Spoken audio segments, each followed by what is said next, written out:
নজর রাখবো পরবর্তী সংবাদে। এবার নিউজ ভ্যানগার্ডের খবরের জের জন্মগত সমস্যায় ভুগছিল আরমান হোসেন, তার পাশে এবার দাঁড়ালো গিয়ে চিকিৎসক এবং তার সাথে মহকুমা প্রশাসন ও স্বাস্থ্য দপ্তর গিয়ে দাঁড়ালো ছোট্ট শিশু আরমান হোসেনের পাশে। জানা যাচ্ছে যে জন্মগতভাবে জটিল সমস্যায় ভুগছিল সোনামুড়ার ধনপুরের বাগানবাড়ি এলাকার সাদ্দাম হোসেন এবং কুলসুম বেগমের সন্তান আরমান হোসেন। জন্মের পর থেকে সমস্যা এবং তা থেকে মুক্তি পেতে অপারেশন পর্যন্ত করানো হয়েছিল, কিন্তু অর্থের জোগানে সেই অপারেশন তার সাকসেস হয়নি। পরবর্তী সময়ে আরো বেশ কিছু চিকিৎসা পরিষেবা প্রয়োজন হয়।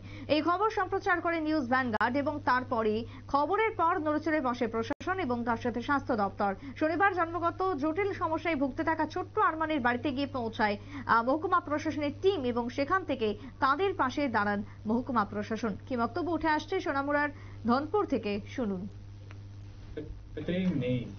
মানে এটা আমরা উনি দেখিয়েছেন, এরপরে উনি বললেন যে ওনার নাকি মানে আর্থিক একটু সাহায্য প্রয়োজন, কারণ ওনার যে বাবা আছেন, আরমানের যে বাবা, উনি মানে দিনমজুরি করতেন যতটুকু শুনলাম। এখন চেন্নাই গেছেন হয়তো 10-12 দিন হয়েছে। তো এই কাজের জন্য ওর জন্যই ও কিছু টাকা যদি অর্জন করতে পারেন ওনার হেল্পে আসবে। তো এটার জন্য আমি কালকে খবর পেয়েছি, স্যার আমাকে বলেছিল এটা আপনার মাধ্যম থেকে, নিউজ চ্যানেলের মাধ্যম থেকে আমরা এটা খবর পেলাম। তাই স্যার বলেছে যে তুমি গিয়ে একটু দেখে আসো। তো আমরা এই কারণে মহকুমা শাসকের পক্ষ থেকে আসলাম আর কি, আলম উইথ তহসিলদার। তো আমরা দেখলাম যে বাচ্চাটার কন্ডিশন খুবই ক্রিটিক্যাল।